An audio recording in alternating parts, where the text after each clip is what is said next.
Well, hello, everyone. We have already started the conversation tonight on At Home with Victoria inside the chat room. Hey, thanks for being here tonight. I am Victoria Gaither, the host of the show, television news anchor reporter, as well as, I guess some would say, TV personality or media personality. Michael Kay is also with us tonight. He's producing inside the chat room, and also he is our entertainment co-host as well. So a big shout-out to Michael. Well, we have actually already started the conversation in the chat room about what we're going to be talking about tonight, and we're basically talking about a way that all of you out there, it doesn't matter the location where you live, that you are able to help military widows and also single mothers. Especially, I think the need is out there for both of them, single mothers and military widows. I think a lot of times when with all of the, things that go on around the U.S. and, moms and fathers and, your sons and daughters are out there fighting for their country. Unfortunately, all of us know, and I know too often because I have to read that on the newscast, that many, many of them do not make it back home. So I was so happy to hear about this nonprofit organization called the Warford Foundation. And that's what we're going to be talking about tonight. They've got a gala coming up, so we're going to talk about the gala and also how you can continue to support the Warford Foundation. And we're going to go ahead and get the founder of the Warford Foundation on the line, Parthenia. I believe that's how you pronounce her name, but she'll certainly correct me and let me know. So let's see if we can get Ms. Warford on the line because the foundation is named after her. Hi, Ms. Warford. Victoria, are you with us? Yes, Victoria, I'm here. And how do I pronounce your lovely first name? I hate to butcher people's names. How do you pronounce it? You did a good job, but it's Parthenia. Oh, okay. Well, I was a little bit close. I know, but see, when you say it, you sound so much more sophisticated, like you've got a little accent on it. So I could never get it correctly the way you say it.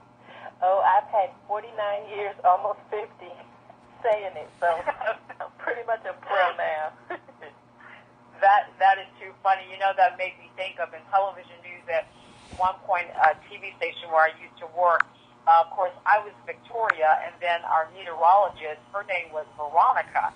So for some reason, people, that even work with us, the other reporters and producers and videographers and management, they would always call her Victoria and call me Veronica. Whenever we would go out on speaking appearances, the people in the public would always say, hey, Veronica, how's it going?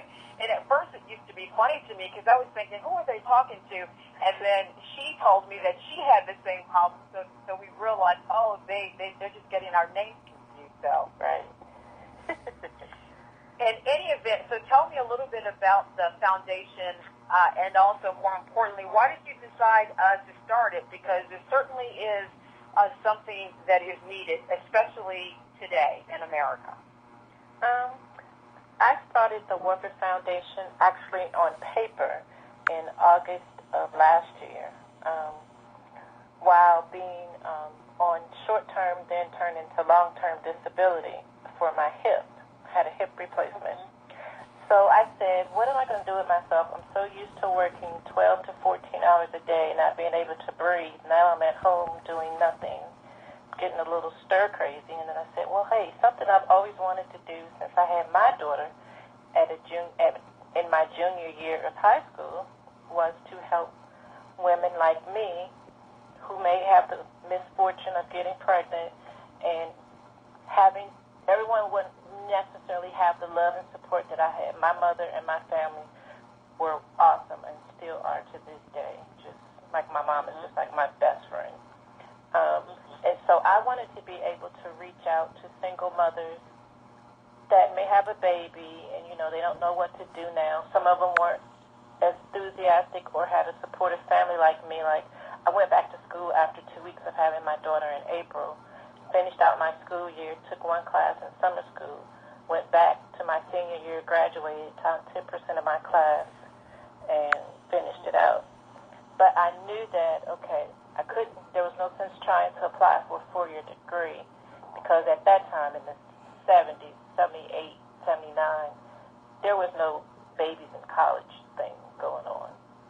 So right. I did not want my mother to take on the responsibility of raising my daughter, although she would have done anything for me. That was my mistake, which turned into a blessing, and I wanted to be responsible for it and just let her be supportive of me from afar. I didn't want her to have to raise another child.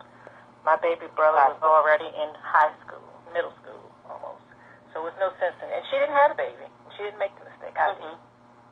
Right, so right. I worked for a couple of years, and then I decided, okay, I'm going to have to do a little bit more. So my grandfather, my mother's father, had talked to me one day about going in the military. And I was like, Grandpa, why would you want me to go in the military? I'm the only girl of all these 5 brothers. Why don't you ship them off?